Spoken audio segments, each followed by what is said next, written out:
Hello friends, SRP Odia TV को आपन को स्वागत। आज मु आपन को एही वीडियो रे महाभारत विषय रे किछि कहिबा को जाउछि। आपन माने जानिथिबे जे महाभारत युद्ध रे श्री कृष्ण पांडवर पक्ष नैथिले एवं समस्त को रक्षा करथिले, किंतु अर्जुन का पुत्र अभिमन्यु को श्री कृष्ण रक्षा करि नथिले। एहा पछरे कौन रही कारण जदि आपण माने जानी नाहंती तेबे मोर भिडियोटी को फास्ट और लास्ट पर्यंत देखंतु। एही भिडियो रे मो आपण मानको जणैबी कि एहा पछरे कौन कारण लुचि रही।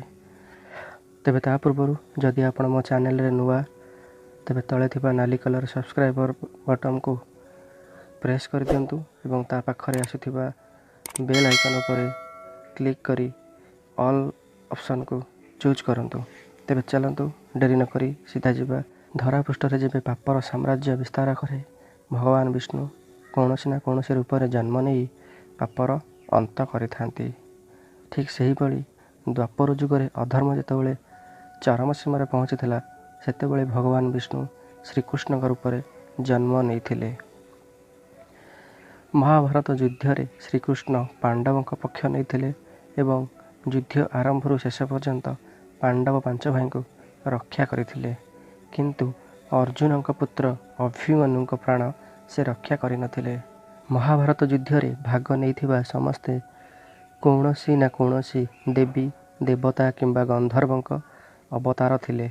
सबु देवतांक भली चंद्रदेव को मध्य निज पुत्र वर्चा को पृथ्वी पृष्ठ रे अवतरण करिया पई कुहा जायथिला, किंतु निज पुत्रर वियोग जोगु से एहाकू अस्वीकार करथिले। किंतु विधिर विधान और नियम अनुसार भगवान ब्रह्मा चंद्रदेव को बुझाइबा परे से तांक पुत्र को पृथ्वी पृष्ठ रे अवतरण करिबा पई राजी होइथिले, किंतु से एक शर्त रखिथिले। से कहिथिले जे अधिक दिन पर्यंत मो पुत्र पृथ्वी पृष्ठ रे रहिबो नाही। सेथिपई तांक पुत्र को भगवान ब्रह्मा अर्जुन का पुत्र रूप में जन्म देवे बोली शर्त रखिथिले। से कथा कहिथिले कि महाभारत युद्ध रे वीरत्वर सह लड़ी अभिमन्यु वीरगति प्राप्त हेब, जहा फल रे से बहु शीघ्र तांको निज पुत्र को फेरी पाइबे। भगवान ब्रह्मांकर एही शर्त जोगु श्रीकृष्ण अभिमन्यु प्राण रक्षा करिनथिले, तेणु अल्प बयस रे अभिमन्युंकर मृत्यु होइथिला एवं चंद्रदेव तांका पुत्र को फेरी पाइथिले। आशा करुछि वीडियोटी आपण मानकु भल लागिथिबो।